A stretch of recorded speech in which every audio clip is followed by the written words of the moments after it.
much. For those who don't know me, my name is Ken Worden. I'm the compliance manager here. Today what we're going to do is we're going to be teaching the residential purchase agreement class, the first half of it. What I've done, the basic class takes almost 2.5 hours to teach. And what I've done is I've split it into 2 parts. So you'll have the class today, and then the third Tuesday of next month will be the continuation of this class. And then the third Tuesday of every month, we will then roll on to the residential listing agreement and then disclosures and documents. Okay?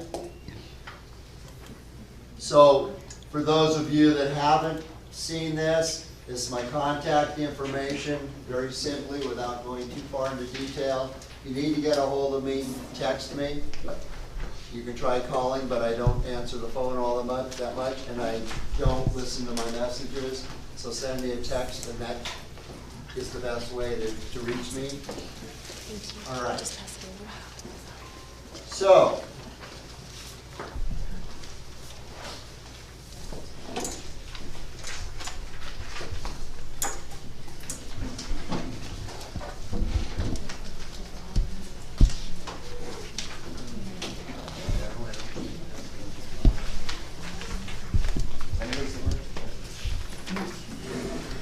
okay, so everything in your handout is the same thing that I print that's going to be shown on the screen, all right?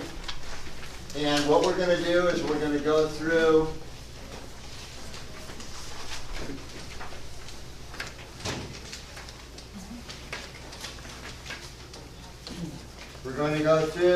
the whole purchase agreement. And then when we finish with that, at the tail end of this are all the documents, the disclosures, that when you click a button in zip form, it will add these documents to it, okay?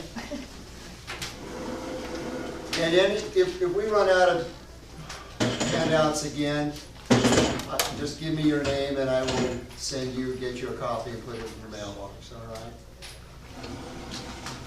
Okay, so I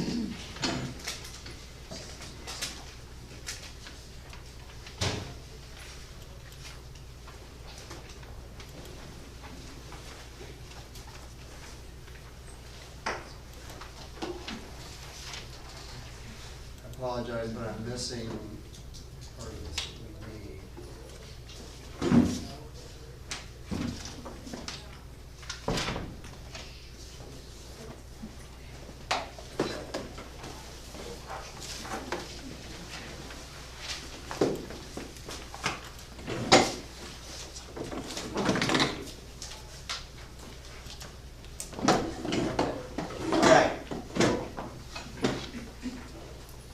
Apologize for starting off slowly here.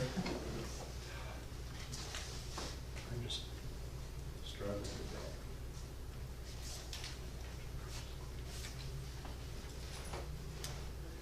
All right. So when you get ready to write an offer, and you're going into SkySlope, you're wanting to bring up the residential purchase agreement. And as that package, it's going to include 2 agency disclosures, an AD, a PRBS. It's going to include the 10-page purchase agreement. It's also going to include a 1-page BIA, which is a buyer's inspection advisory, okay? And then, as I mentioned, as we click on stuff and go through, it will add other disclosures to our package. Now, remember when you're working in zip forms that you're going to go through that, and then you're going to look on the side, and it's going to have additional documents that you've created. Make sure that you go through each of those documents and make sure that the names of your buyers have continued to be put on those documents. Make sure that because sometimes Some of the documents automatically update themselves, others don't. I don't put anything to trust, especially when I'm putting an offer in. I want to have it correct. So take a look at everything you've created. Don't just assume that it's that it's right. So the first document that we hit is the agency disclosure. And what this does is it tells your clients about we're going to assume for this class that I or we are the buyer's agent, and we're talking from that point of view for the most part. So in this case, you're showing your buyers, and you're talking about agency and what is agency. And in simplest, and you should all know agency because you all have a license. And license, they feed into you about what agency is. But in the simplest form is that I am going to, as your buyer's agent, I am not going to do anything that could compromise you from getting the best price you can on a property, and I'm not going to do anything or say anything that puts you in a position of weakness in terms of getting this offer accepted.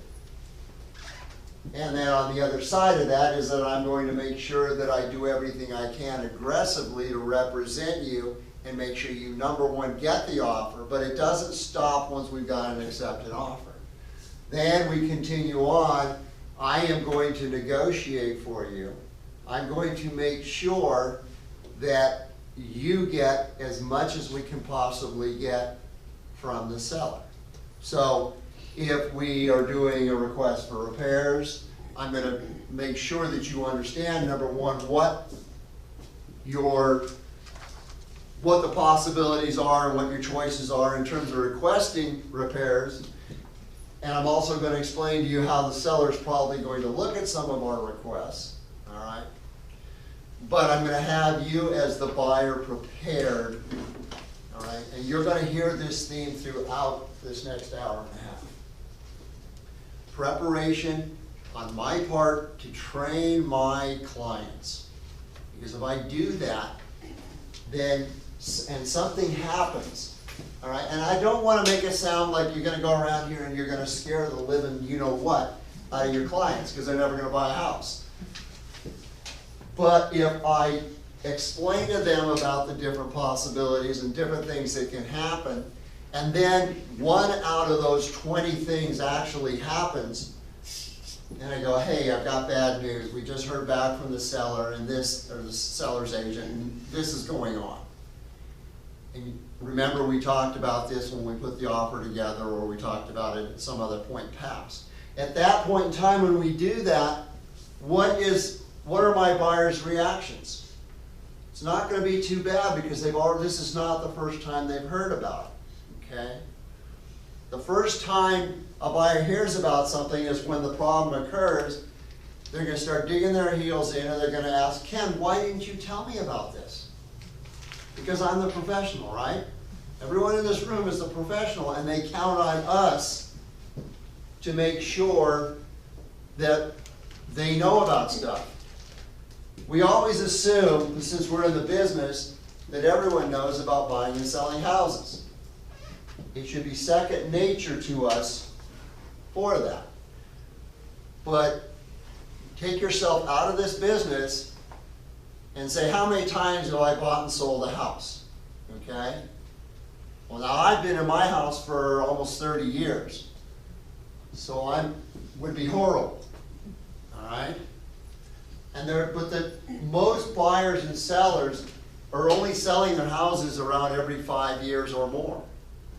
You know, you've got some that flip them fast, but most buyers and sellers don't do that. So they don't remember, and if they do remember, it was from another period of time in the real estate market, and our market changes. Okay? So we need to make sure we update them. And that's basically what agency is. We're doing everything we can to take care of them. And when we do that, we're taking care of ourselves, by the way. Right? And that's, honestly, that's our ultimate goal, is we do not want to get caught in a lawsuit. We don't want to get caught going before a hearing at GABAR or SRAR We want to make sure we've taken care of everything. All right? Now, if on the listing agreement, we use the same form, we talk to clients about what it means to be a seller's agent, all right? If you are listing this property that you're putting an offer in, or have already listed this property, now you're representing both sides. And you're talking to a buyer, but you already have the listing. Now we are talking about the responsibilities on both sides. And very simply, when you represent both sides, you need to stand on a fence, buyer on one side, seller on the other side, and you can't lean one way or another, all right? Now, very honestly, we probably owe a little more to the seller than to the buyer, because without the seller, we have nothing here at all, right? But we still have to be very careful, because the seller can get their nose out of joint, but the buyer can turn around and say, hey, you're doing everything, you know, we put a request for repairs in, and we've asked for this, and we've tried to get this, and the seller's doing nothing. It's almost like they know that we're in a position where we can't ask for anything, okay? And you don't want that to happen. You need to make sure that both sides feel that they're being taken care of. All right.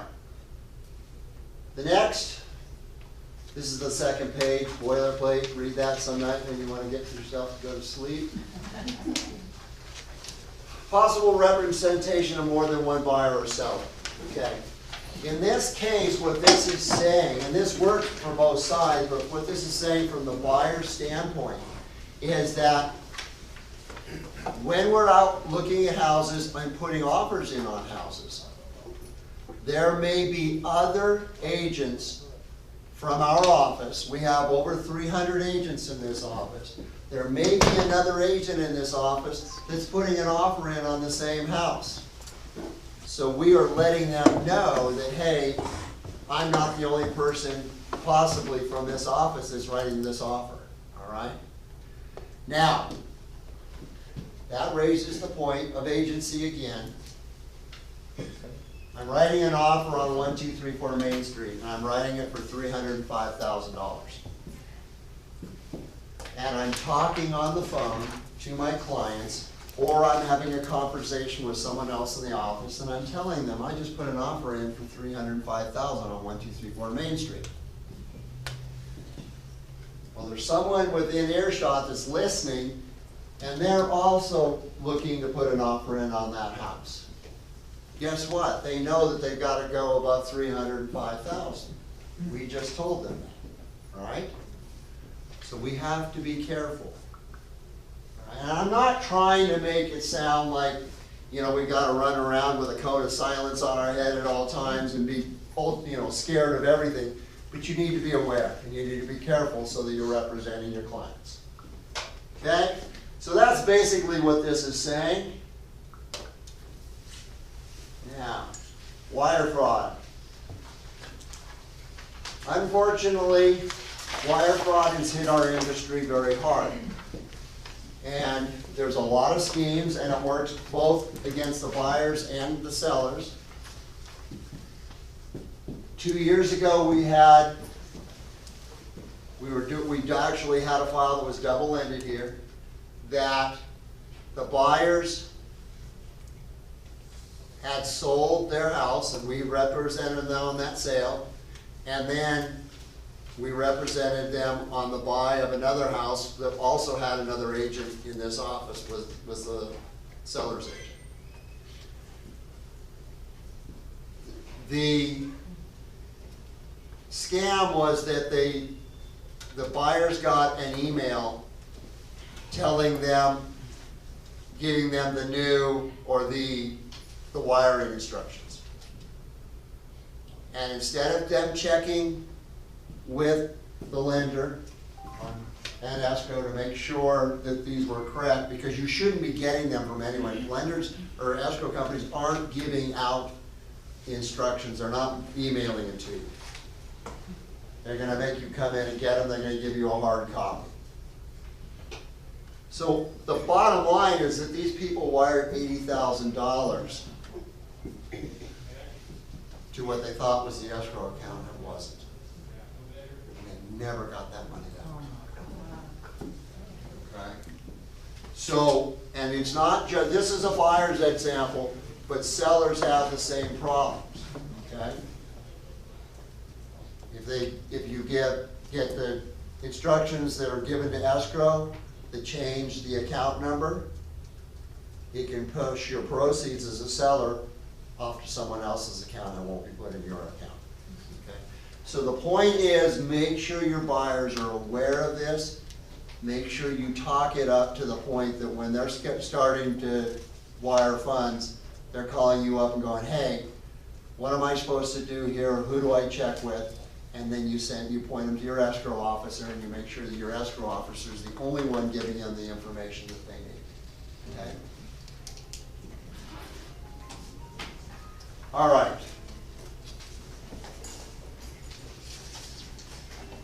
Okay, so now we are on to the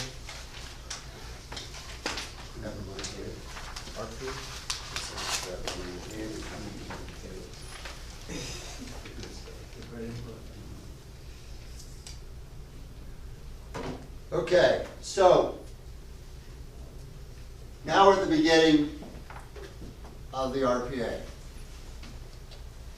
The first thing we hit is the date prepared. This date is purely a date in time, and it is the date that we go into zip forms and we create the offer. All right? It's not the date that we send the offer to the seller's agent. It's not the date that the buyers sign this. It's not any date other than the date that we went in and created this form. Okay? And the reason we do this is this date with this address makes it pretty close to an individual offer from me as the buyer's agent. Means there's not going to be a duplication of this document, correct? So when we write when a counteroffer is written, or we write an addendum to the RPA, you'll see on all of those that it refers to the date prepared and the address. Okay? And that's what the date is that they're looking at. And that's how we refer these and make sure it refers to the right RPA. All right. So now, moving on. In this case, I've got two buyers. Make sure when you are writing an offer, you are in the habit of writing the offer in the names that your buyers want to take title in. It can be changed. There's some REOs that won't let you change. I think Home Steps won't let you change once you write the offer. It has to keep it that way. But you want to make sure that you're using their full name or the name they want to take the title in, all right? Number one, it's cleaner. We're not writing addendums to clarify names and stuff like that. Also, make sure that we're typing their names properly, all right? You wouldn't believe how many addendums I see where we're having to correct the names of our clients, all right? I would hope you all know the names of your clients. And don't be shy. If you're not sure that the spelling's right, ask them. When you're asking them to sign this, well, when you first meet with them, make sure you get the spelling right, all right? And it sounds silly, but you're never going to make it in this business if you're shy. And you're never going to make it in this business if you're afraid to ask your clients questions, all right? And believe me, I struggled with that when I first started. You know, you worry about, I got to ask them personal information, or I got to talk to them about their financial situation, or whatever, all right? You're going to kill yourself if you're afraid to ask those questions. All right. Bear with me. I get on a soapbox every once in a while. Okay. So we've got our buyer's names. We've got the address of the property. Take that address straight from the MLS printout, okay? If the seller's agent has listed the house 1234 West L Avenue, okay? Well, we know that that's not necessarily the way you're supposed to call it. It's supposed to be Avenue L, at least in my thick head. But don't do it that way. Put it the same way that's in their listing. All right? It can get, if it's a big deal and needs to be corrected, escrow will fix it. All right? But the fact is, you want to match what you're finding in the listing. All right? You're going to also, where's the, I haven't taught this in a while. Okay, so then we're going to make sure we have the address right. Next we're going to hit the offer amount. Type in the dollar amount there. It will populate into the words there. Now we're going to go on to the number of days. We have a choice of a specific day.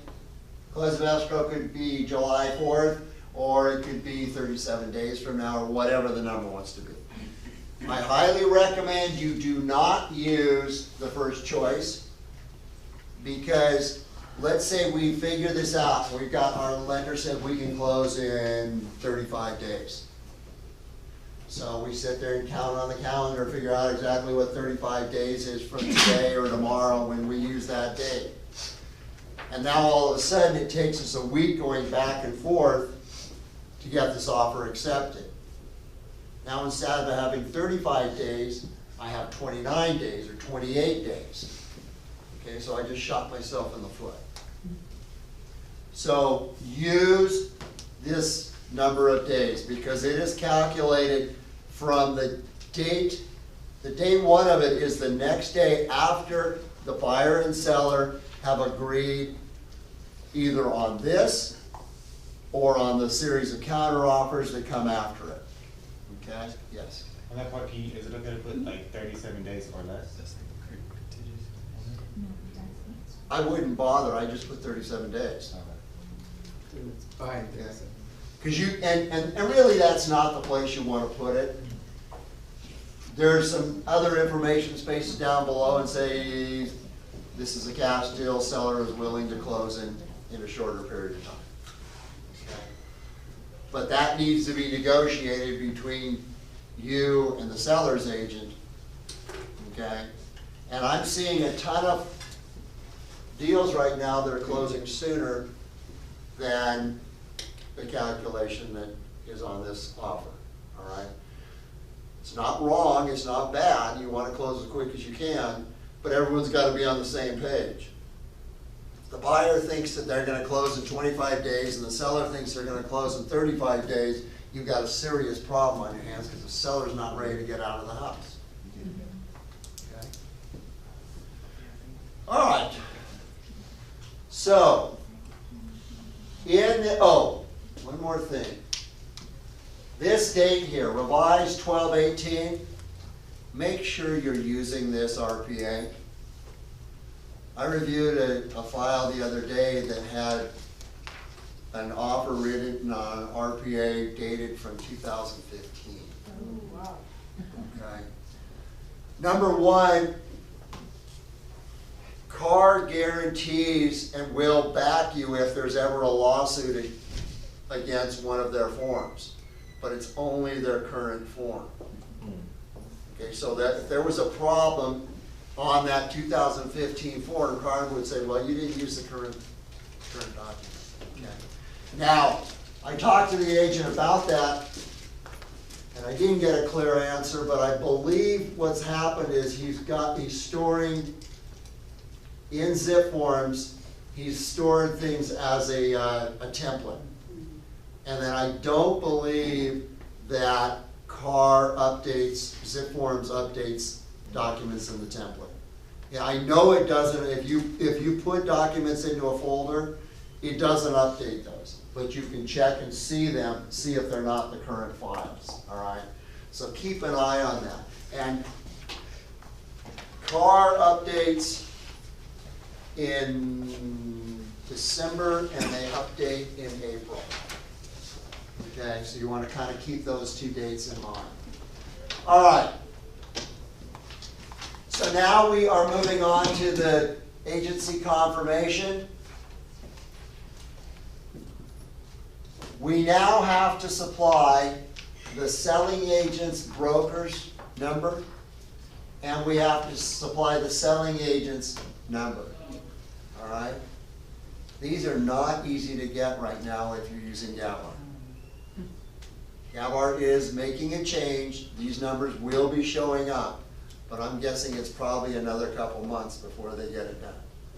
All right? My suggestion would be, I mean, you can go in and you can search your selling agent, the selling agent in Gavar, and you can get their license number off that.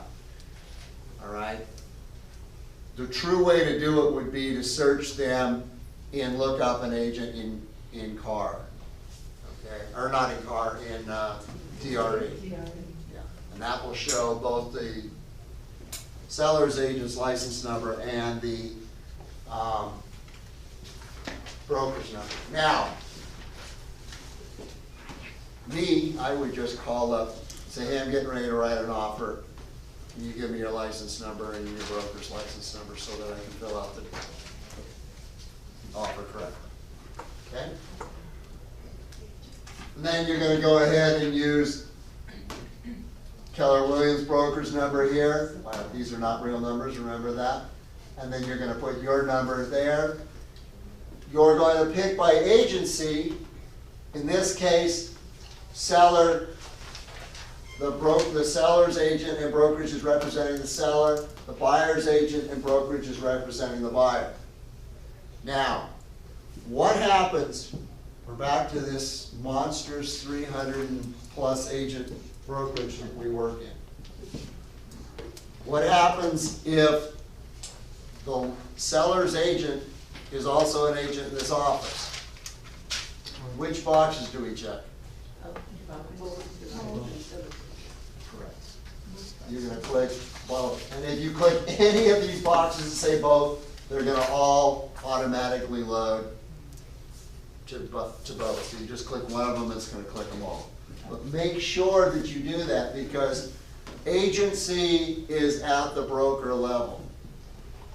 All right? And we tend to forget that. And you think, oh, I'm representing the buyer and John down the hall is representing the seller. And that's true, but we're both agents of the broker, and the broker is where the agency is created. Okay? All right. Is that making sense so far? Yes. Okay. All right, initial deposit. By the way, when you have a new buyer that you've never written an offer for, all right, after you have this all completed, you should sit down face to face with that buyer and go over this whole offer and explain to them what they're doing and explain to them what the offer says. All right? That means you need to be able to read it upside down. All right? The first time when I started on a team here, my agent gave me an RPA, handed it to me upside down. He said, okay, read this. And I started turning around and he goes, no, you're going to be reading this upside down because your clients are going to be on the other side of the table. So learn to read it upside down. Okay? I thought he was a jerk, but he was right. Okay, so initial deposit. Make sure that you've worked out what the deposit amount is that your buyers have the ability to write a check for today. All right. If you want to write a check for $5,000, but the check's not going to be any good, then don't write a check for $5,000.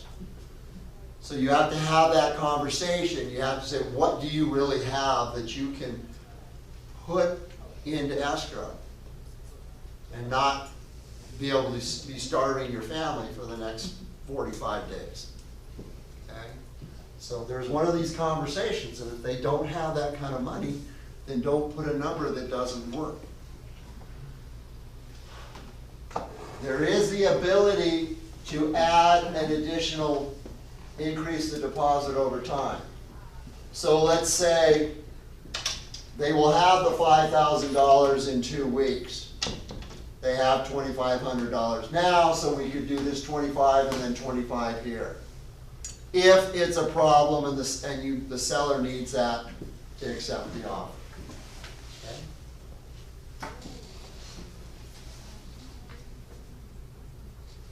Okay?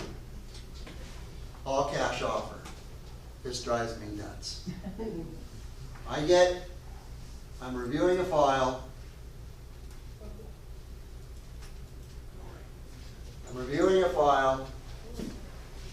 There's a deposit amount.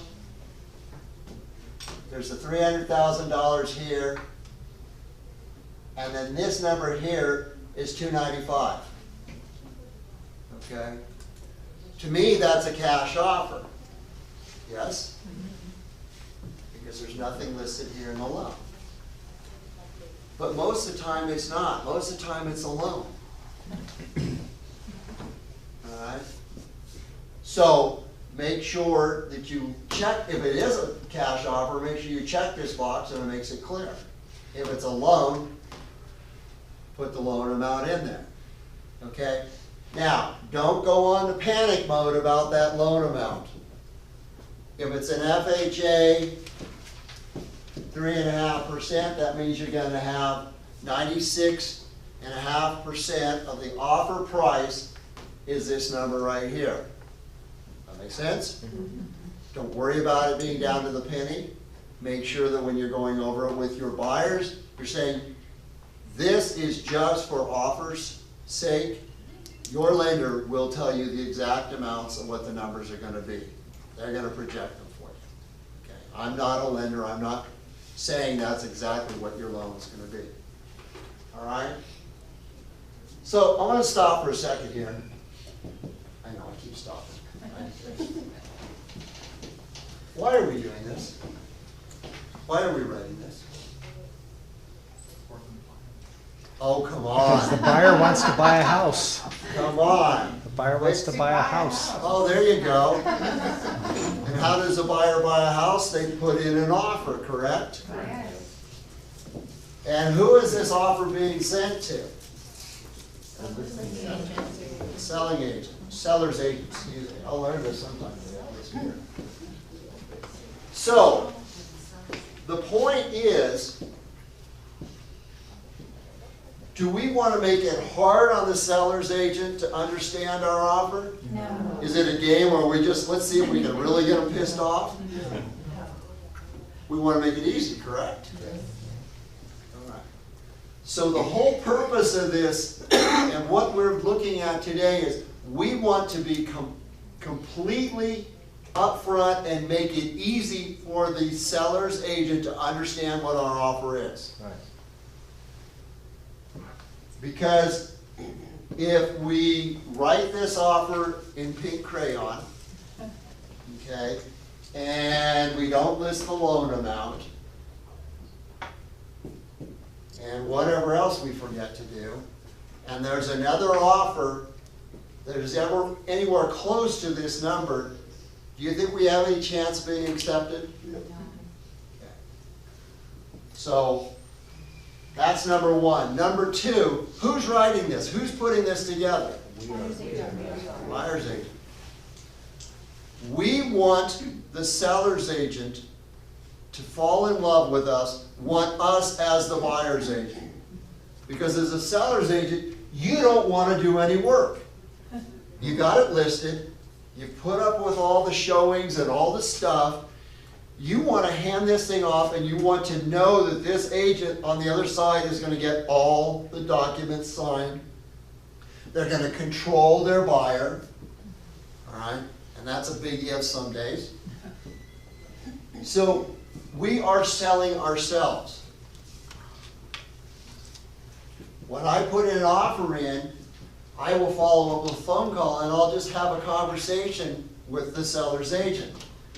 And all I'm doing there is, number one, making sure they got it, but I'm selling myself. When I get off the phone, I want that agent to need me to be the buyer's agent on the other side. Because I am that person that is going to make sure that the transaction goes smooth, that there's not any surprises. I get my releases when I'm supposed to. I'm going to have all my disclosures done. Inspections are going to be done timely. I'm going to make sure the lender's on top of things, all right? And if you sell yourself that way, sometimes you will get an offer that's a lower, your offer dollar-wise and net-wise is lower, but the chances of it at closing are much higher. And that's what we're trying to do, correct? Yes. Because now we got our buyers a better price than someone else was offering on the same house. Because they know we're going to close. All right. Moving on quickly. FHA loan, VA loan. These two, when you check them, they're going to create the FVAC, FHA, VA mandatory clause. Seller financing, if you check this box, it's going to check a create a seller financing addendum. It's 5 pages, I think, and it needs to be negotiated between the buyer and the seller, using their agents as a go-between. Be careful if you are helping do a seller financing that you're not stepping into the bounds of being a lender. All right. You want to advise and help, but the two of them have to decide based on using this form. You can't say, well, this is what I know you should do from the lender's point of view, because you're not a lender, right? Okay, so loan amount, check which type. If we don't check any boxes, this is a conventional financing transaction. Second loan would go here. Very seldom do I ever see anyone fill this out. And sometimes I think showing the second loan, it can scare people more than anything else, so you don't want to hide it, but at the same time, like the Cal Halfa deals, where they are paying the down payment. So basically, the buyer has no money put into the transaction. But by naming it as Cal Halfa down here, you're kind of telling them that anyways. All right? Instead of making a big deal about the second loan. Okay, FHA, VA, we just talked about that. You're going to get the clause. So now you've got a spot for additional financing terms. Oh, does everyone know what a hard money loan is? Hard money loan is a loan that is, it's a loan, tends to be a loan with a balloon payment. It is definitely a loan that has a much higher than the normal interest rate, okay? And the reason people use that is because they don't qualify under standard lending regulations, all right? Or it may be an investor who has already got his allotment of 10 houses that he can fit under normal lending rules, so they'll go to a hard money loan. A lot of people are going to say, that's a cash deal. Okay, and they're going to click cash. It's not, it's a loan. And you're going to need to be providing to the seller, it's going to just be a letter probably from that lender, saying that I'm going to lend John Doe $350,000 for this house, okay? But it is a loan, and you have to treat it that way. It's not cash. So any other financing items that you want can be put in here. What I did here is I made this too long so it didn't fit. So I pointed out that it goes into an overflow addendum, all right? But this is where you would put, for instance, you would like the seller to contribute 3% to your recurring and non-recurring closing costs, 3% of the sales price, okay, not 3% of your commission. Okay? Personally, I recommend that you don't use percentages, that you use dollar amounts. That way the buyer is aware of exactly what they are anticipating to see the seller to pay, okay? And also we'll hit a little bit more of that in a second on this next page. Okay, rolling.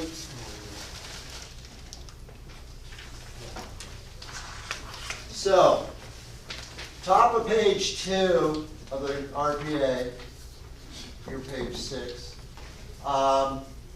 verification of down payment. Within 3 days, we're going to deliver the seller written verification of the buyer's down payment and closing costs, that they have the ability to pay that. Why would I send this offer in and then 3 days later give the selling agent proof that we have the money? Because you don't want to get the house for your client. That's why Mark doesn't sell any houses. So, exactly. So permanently check this box, all right? And always send your verification. And this is a little silly to me because I think it also should say, and your lender's acceptance offer, or your lender saying they're going to pre-approve you, all right? And some of the pre-approval letters, don't even get me started on those. Okay, so anyways, make sure that you have this package together, okay? Appraisal contingency. Now, contingencies. Other than Mark, someone in the room tell me what a contingency is. A what? Stipulation. A stipulation, okay. But what is it? What happens when we do a? It's It's It if means and it's- that, you know. Well, subject to. If something happens, this happens. Something has to happen. right. So we're creating. If we were writing computer programming, we would be writing an if-then statement. Basically, we're saying, if this happens, then this is going to happen. So what we're saying is that we're creating a contingency that within 17 days, we are going to be willing to release this contingency because the appraisal has been done. And once the appraisal's been done and it comes in at value of our offer, all right, then we would be willing to remove the appraisal, okay? If the appraisal comes in lower than value or lower than our offer, we can't live up to this transaction because a loan is based on the appraisal value, okay? So if our offer's at $300,000 and then our appraisal comes in at $290,000, then the lender's only going to lend 96.5% of $290,000, and now we're going to have a $10,000 gap that the buyer can't pay. Okay? So basically, this protects us. That we're not, that contingency protects us until we release the contingency. All right, loan terms, your loan application. And this is a prime example why the first time through you're going through this with your client, with your buyers. Loan application, within 3 days after acceptance, buyer shall deliver the seller a letter from the buyer.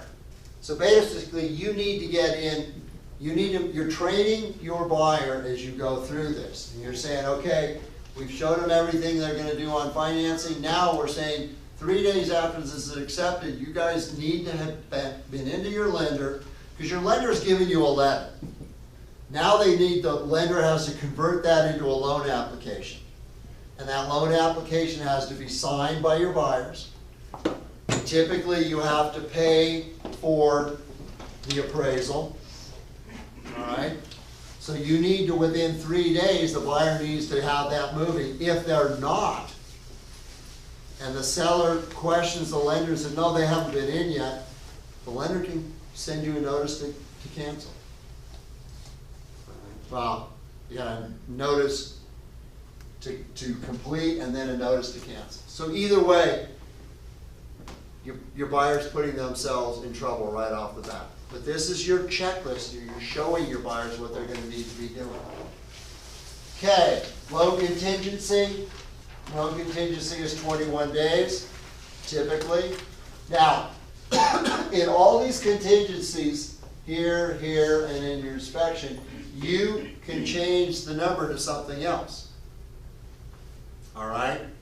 But if you make it longer, you're making it harder for you to get the offer accepted under normal circumstances. Now, there are always reasons why you may want to do that, and you may need to, and you still may, as long as you're talking to the seller's agent, you're probably in pretty good shape. Contingency removal. If you want to have no loan contingency, you would check this box here. But make sure you're not playing games and saying, well, I've got the appraisal contingency, and if the appraisal doesn't come in right, then that means I won't have to worry about the loan not qualifying, or vice versa, okay? They stand alone. So don't be releasing or not having contingencies unless, if it's a cash deal, release the loan contingency, that's fine. But otherwise, don't play those games, because you're basically putting your buyer at risk if they don't have the fallback protection of a contingency. Okay? Lender limits on buyer credits, number 5. Remember when 5 minutes ago I talked about that I would rather do a hard number amount when I'm asking for a seller to contribute back to closing costs. And here's exactly why. If I ask on a $300,000 purchase, and I say I want the seller to contribute 3% of the sales price, that's $9,000, correct? Typically, on a $300,000 sale, the buyer's closing costs are about $8,000. All right. So now I have a buyer that's thinking that they're going to get an extra $1,000 somewhere else if they're actually reading their estimated closing statement. This is saying, no, you're not. Seller does not have to pay more closing costs than there are actual closing costs. All right? Now, if you're representing the seller, I will warn you also you're better off to have the hard dollar amount, because lenders can start buying down points and all sorts of other stuff to eat up the dollar amount up to the number, to that $9,000. Okay? All right. Item number 4, if your buyer has to sell their house that they currently own to buy this house, you need to create a contingency to protect the buyer in case they can't sell their house or their sale falls apart. You don't want them in a situation where they can't sell the original house, but they're going to lose their deposit because they can't buy this house either. Okay, so this COP creates that contingency. All right. Now, be aware that this contingency, in certain cases, can make it hard for your offer to get accepted. Okay. If the house that your clients are trying to buy there's a ton of them. I don't want to say they're, crappy houses, but there's a lot of, it's a 2-story tract house. Nothing's exciting about it. It's 25 to 3,000 square feet. No big deal.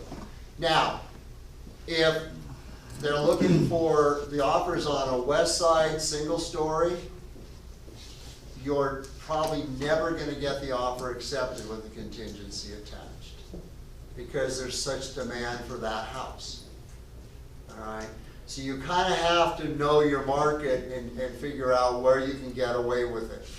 The contingencies work, and I see them used all the time. But you as an agent needs to be aware, making your buyer aware, you know, you're writing offers and offers and offers and no one's getting them, they're not getting accepted. And you're using a COP, that's your reason why. Because you're not competitive. Do you think it's easier to do the reverse where the seller puts that contingency on a buyer wanting their house, that they need to find another house to buy? I don't think that has any problem at all. You're talking about a seller's purchase of, Yes, it's for a seller to be able to. I don't think it affects them at all. Just when Because talking- basically it's protecting them from not finding another house. All right. There's really no risk there. They don't find another house, they don't have to sell their house. Okay, now we're moving on to addendums, addenda and advisories. If the property has septic, well, or there's some reason that you would need to have the monuments, which are the corners of the property, basically marked out or surveyed, you would want to use the SWPI for that. I would highly recommend that any time the property has a septic or a well and you're writing an offer, you use this form. It only gets used about 50% of the time. The fact is that when someone comes down here under inspections and they say, seller shall pay for a septic inspection. And now you go in, you look at the SWPI and look at all the choices and instructions. It is very detailed in what the seller's going to provide. Okay? No argument, chance for an argument when you just say septic inspection or septic cert. Because the septic cert isn't even inspecting the system. All it's doing is saying, well, basic size is what it's supposed to be, the number of bedrooms in the house and the number of bathrooms in the house, this should be fine. But it's not saying that it's working. Okay? If the property is a short sale, there's going to be a short sale addendum. If for some reason you're including some other addendum with your offer, you're going to want to check the box there. I'm going to just skip over court confirmation. Buyer and seller advisories, if it's a probate, if it's a trust, the short sale information advisory, if it's a short sale, which comes from this is also signed by the seller when they do the listing. REO and buyer's inspection advisory. Those, you don't check them all, obviously, but when you get one of those types of transactions, you want to check it and you want to have that advisory. And I'm going to use the REO as an example of that. The REO is a 2-page advisory that basically says the seller is an REO. The seller is exempt from certain disclosures. They don't have to provide the TDS. They don't have to provide an NHD report. They don't have to provide a full SPQ. And then there's some small stuff with smoke detectors and carbon monoxide detectors. Okay? It's important that your buyer is aware of the type of seller if it's an exempt seller. And the exempt sellers are REO, probate, which means that the seller is no longer alive, and trust, as long as the seller is not living in the house, hasn't lived in the house for over a year, okay? And in all three of these cases, they're protecting the seller because the sellers in all three of those cases really don't know that much about the house, okay? Now, there's a group of people called investors that think they're exempt. Okay.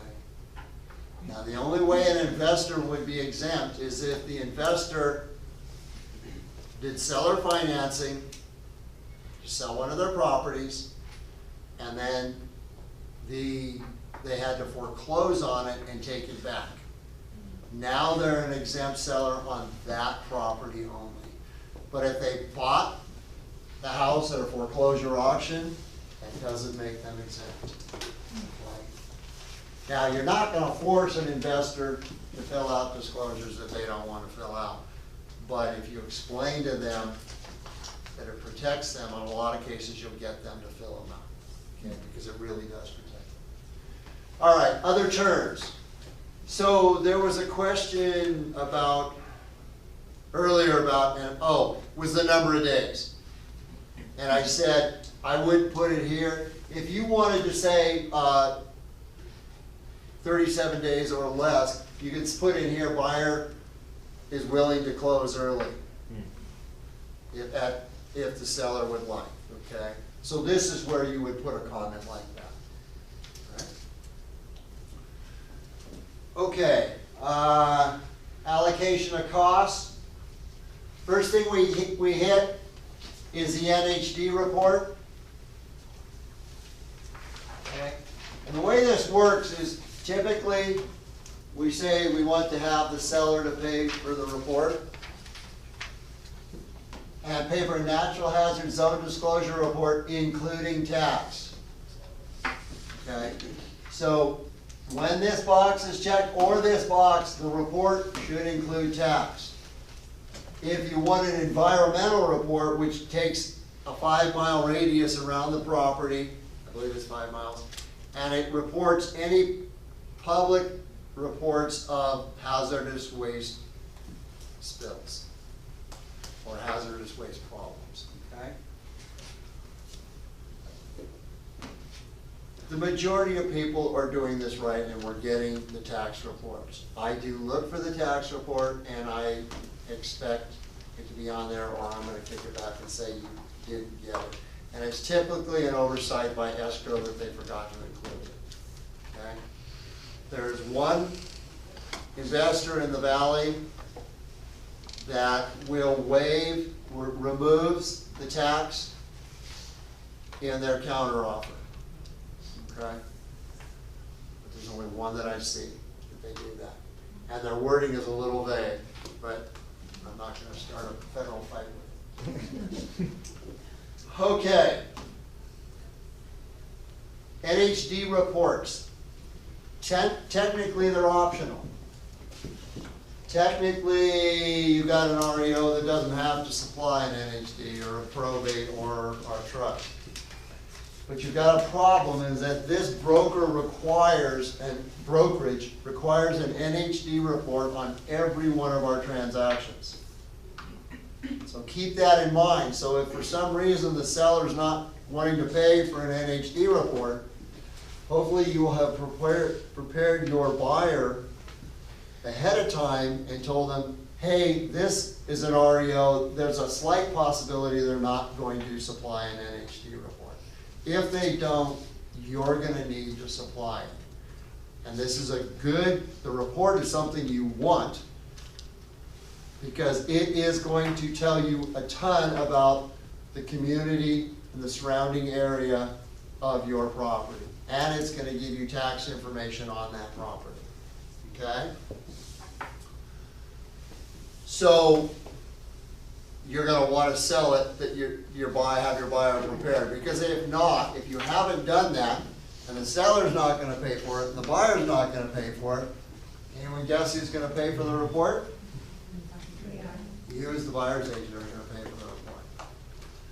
I don't wanna panic you, because it's only happened, I wanna say 3 times in the 6 years that I've been doing compliance reviews. So it's not a big thing that can happen, but you don't wanna get stuck in the middle of it if you don't have to. And who typically prepares that report? Excuse me? Who prepares that report? What The report is prepared by there's probably 20 natural hazards disclosure reporting companies, okay? Do you have a preference? And they're, Do you personally have a preference? No? You're gonna sell. Do you have a top 3 list? Okay, so you're my buyer and you're asking me that question, right? You're No, my I'm buyer just and you're doing it for asking me my that own question. information. Okay. Do some research, Okay. okay? I have favorites, Ken? but I think we have to be careful when we refer things, and we need to be giving our clients lists. We need to pick your 3 favorites, not your 1 favorite. Okay, I know I'm picking on. Question? Would you, do you recommend, for these, NHG companies to, have E&O insurance? Yes, they should. In fact, I think I'm pretty sure all the majors do, but you can ask that question. Okay. And, if you talk to Amy Constantine, she has checked out all the major NHD companies and can kind of point you in terms of those kind of questions. Thank you. All right, then, box 2 and 3 here are basically open, and this is where people tend to ask for termite inspections for being paid by the seller. Wow. You can, if you want, you can ask for repairs at this time in here. Okay, in this case here, what I'm saying is I want the seller to pay for a termite report, and I want the seller to provide clear section 1. So if there's any section 1 repairs required, I want the seller to pay for it. Okay? Be a little careful if you say, I want a clear termite report, because termite reports have section 1, which is active termite infestation. Section 2 are items that can cause termites, okay? And it can be the grade is too far up, or it can be a leaking shower, things like that, cause moisture. I think you have to be careful when you say clear, because now you're asking for an argument at some point down the line when you get the seller has done the repairs on section 1 and they give you a clear section 1, but they have not done any of the repairs on section 2. Okay. And the problem's probably going to be more with your client, okay? Because your client's going to say, well, we asked for everything to be fixed and they didn't fix the grade around the house, all right, which is a section 2 repair. So be clear, if you want section 2 repairs, don't call it clear, call for section 2 and section 1 and section 2 repairs to be completed by the seller, okay? What loan requires that, Ken? What's that? What loan requires that? Clear section 1 and clear section 2 termite? I don't think any do. VA. Does VA require? Okay. That, which reminds me, I do see in here too, where they say termite repairs per VA. I do see that. Okay. The point here is be clear. Just all repairs is a blanket statement that is going to get you in trouble with someone. If you ask for specific section 1, section 2 repairs, now it's clear that the seller's been told that section 2 repairs are supposed to be done, corrected. Okay. All right. I am going to go, this starts going much faster, by the way, but we are only going another 15 minutes at most. All right. Oh. Mark changed his form around and moved all the documents. So government requirements and retrofit.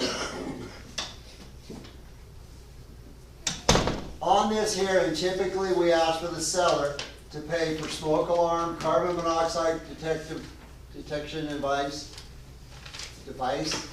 and water heater bracing, okay?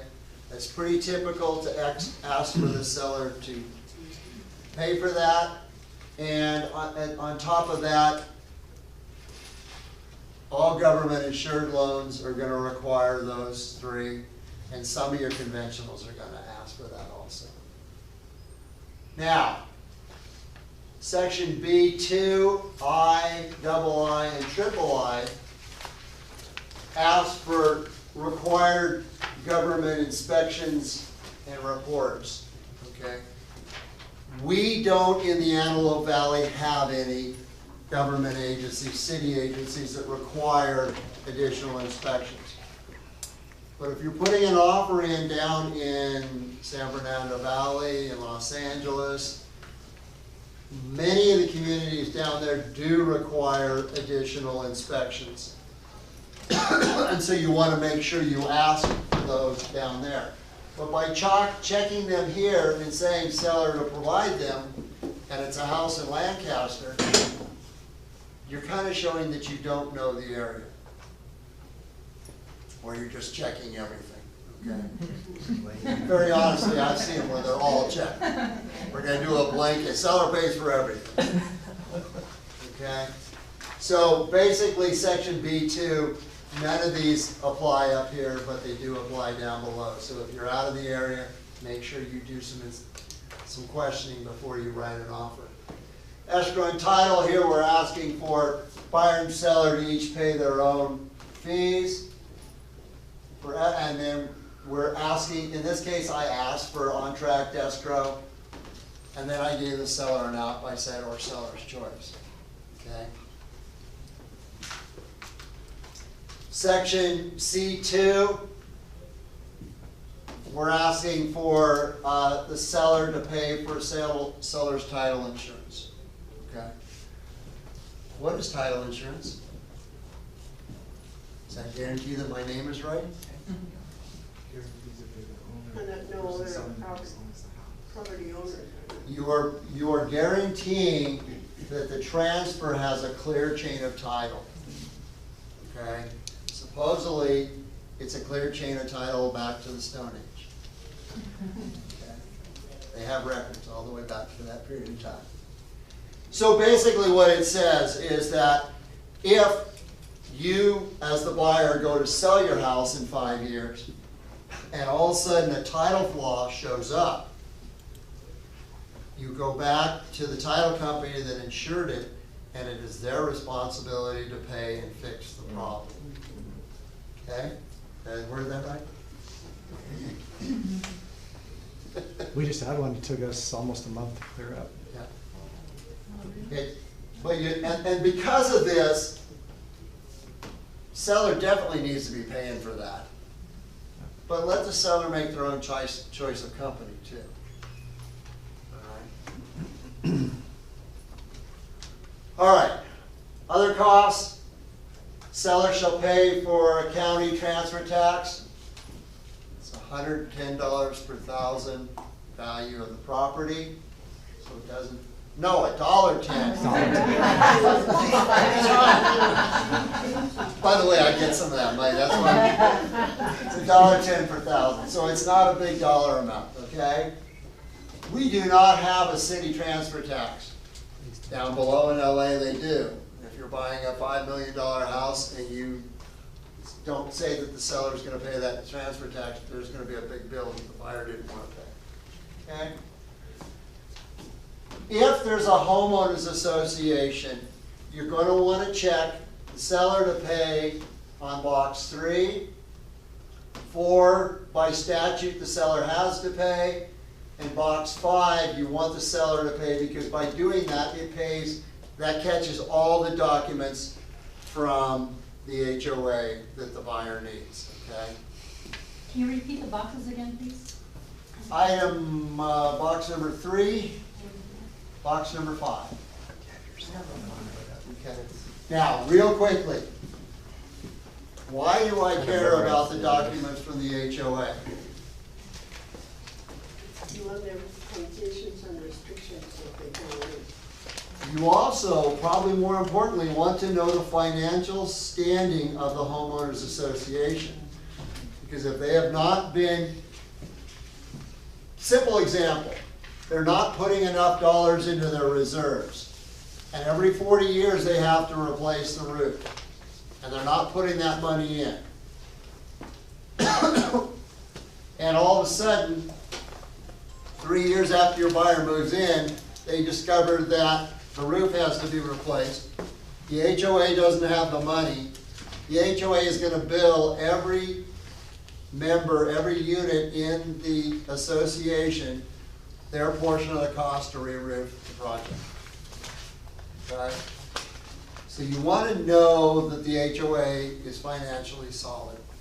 And that's the biggest reason. Yes, knowing about covenants and restrictions are good to know. I'm not trying to say they're not, but the dollars and cents is you don't wanna get hit with a $5,000 re-roofing job on your condo. Okay. Seller to pay any private transfer fee.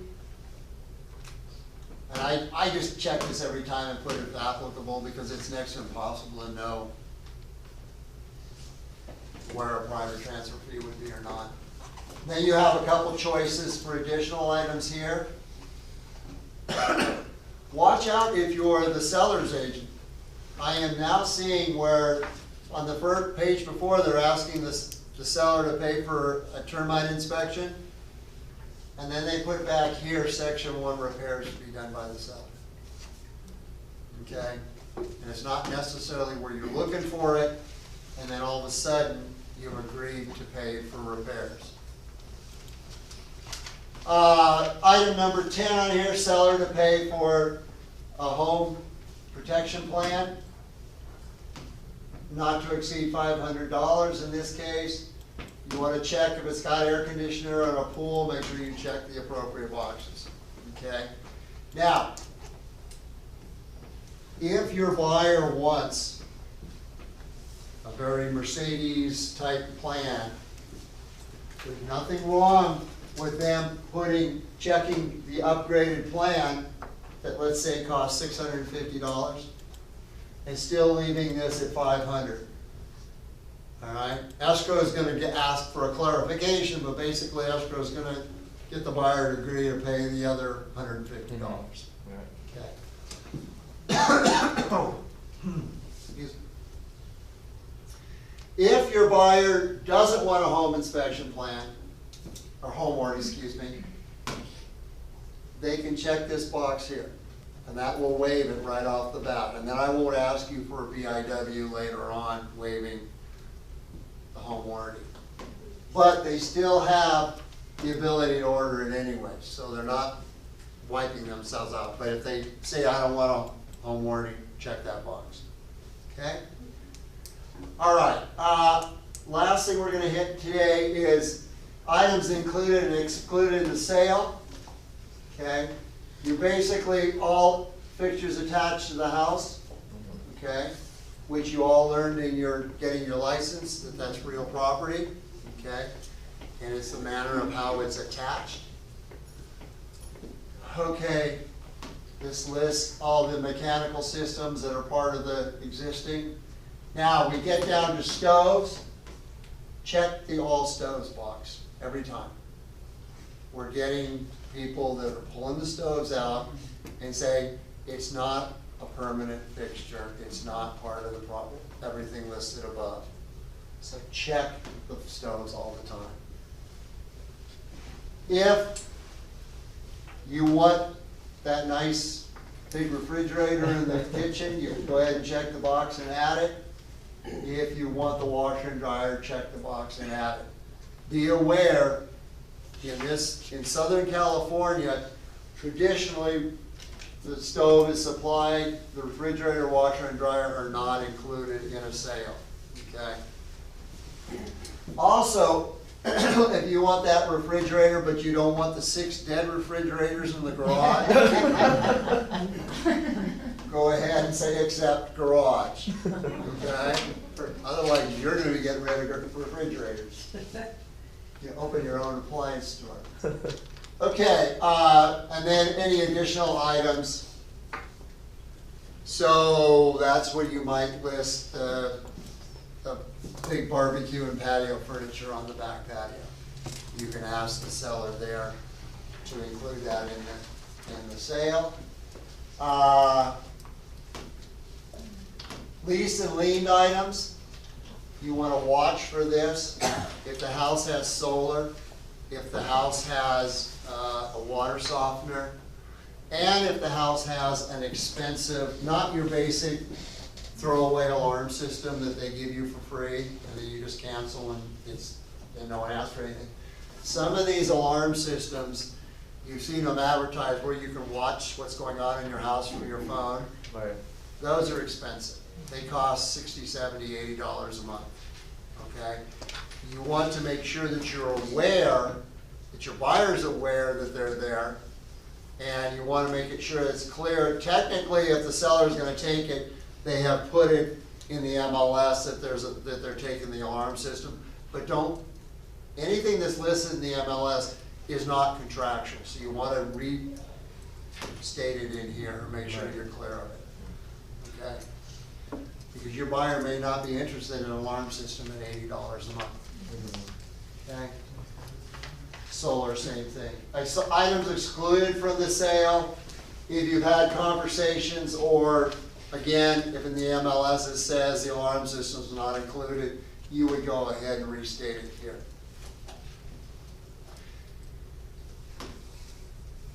The last thing here is just kind of silly, but this TV is personal property.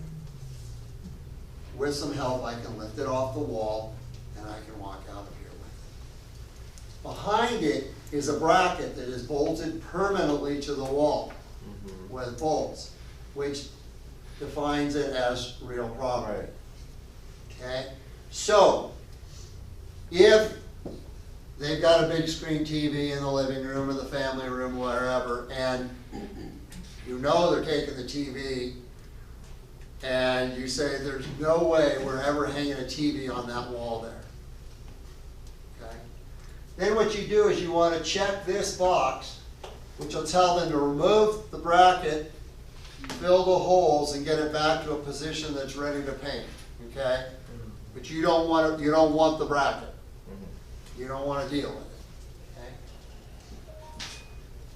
it. Okay? Technically, they're supposed to leave the bracket. I have a gut feeling most of the time they're taking with them. And then